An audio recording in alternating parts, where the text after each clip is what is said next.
बच्चों, आज मैं तुमसे वही बात कहने आया हूं जो खुद भगवान श्री कृष्ण ने अर्जुन से कही थी। उठो, जागो और तब तक मत रुको जब तक लक्ष्य की प्राप्ति न हो जाए। आज तुम्हारा रणभूमि में कोई युद्ध का मैदान नहीं, तुम्हारा रणभूमि है तुम्हारा किताबें और सपने, तुम्हारा गांडीव है तुम्हारा पेन, और तुम्हारा दुश्मन कोई और नहीं बल्कि तुम्हारी आलस्य, डर और टालमटोल है। क्यों पढ़ाई से भागते हो? जरा सोचो, जब भी किताब खोलते हो नींद क्यों आती है? क्यों मोबाइल उठाते ही दिमाग तेज हो जाता है लेकिन किताब खोलते ही भारी लगने लगता है? क्योंकि तुम्हारा मन आसान रास्ता चुनता है। मन हमेशा कहेगा चलो बाद में पढ़ लेंगे, अभी आराम कर लो। लेकिन गीता कहती है आत्मा ही मनुष्य का मित्र है और आत्मा ही मनुष्य का शत्रु है। मतलब क्या? अगर तुम मन को कंट्रोल कर लो तो वही तुम्हारा सबसे बड़ा साथी है, लेकिन अगर मन ने तुम्हें कंट्रोल कर लिया तो वही तुम्हें बर्बाद कर देगा। अर्जुन भी डरा हुआ था। उसने कहा, हे माधव, मैं नहीं लड़ सकता, मेरा मन विचलित है। श्री कृष्ण ने कहा, हे पार्थ, उठो, तुम्हारा कर्तव्य युद्ध करना है और युद्ध से भागना अधर्म है। अब सोचो, अर्जुन को कुरुक्षेत्र का युद्ध जीतना था और तुम्हें अपनी पढ़ाई का युद्ध जीतना है। अर्जुन अगर मैदान से भागता तो इतिहास उसे कायर के रूप में याद करता। अगर तुम पढ़ाई से भागते हो तो आने वाली पीढ़ियां तुम्हें हारने वाले के रूप में जानेंगी। गीता का सबसे बड़ा संदेश है कर्म करो, फल की चिंता मत करो।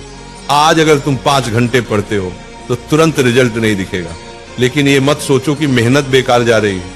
हर दिन का पसीना, हर दिन की पढ़ाई तुम्हारे अंदर ज्ञान और आत्मविश्वास का पहाड़ खड़ा कर रही है। फल अपने समय पर आएगा और जब आएगा तो दुनिया तुम्हारे कदम चूमेगी।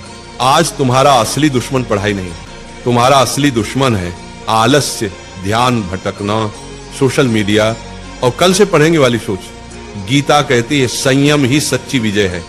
अगर तुम अपने दिमाग को मोबाइल से हटाकर किताबों पर टिकाना सीख गए तो तुम वही विद्यार्थी बन जाओगे जिसे देखकर लोग कहेंगे ये लड़का भगवान की दी हुई मिसाल है। याद रखो, अर्जुन ने युद्ध इसलिए जीता क्योंकि श्री कृष्ण उसके साथ थे। तुम्हारे पास भी श्री कृष्ण है, तुम्हारे गुरु, तुम्हारी किताबें और तुम्हारा विश्वास। जब भी थक जाओ ये मंत्र याद करो, उठो अर्जुन, पढ़ाई तुम्हारा धर्म है, पढ़ाई तुम्हारा कर्म है। तुम्हारा धर्म अभी सिर्फ एक है, पढ़ाई। बाकी सब इंतजार कर सकता है लेकिन समय नहीं। वक्त निकल गया तो कोई गुरु तुम्हें नहीं बचा पाएगा। अर्जुन ने मैदान में खड़े होकर कहा था, हे माधव, अब मैं तैयार हूं, अब मैं अपने धर्म का पालन करूंगा। आज तुम भी वही कहो, हे प्रभु, अब मैं आलस्य से लड़ूंगा, अब मैं किताबों को अपना धर्म मानूंगा।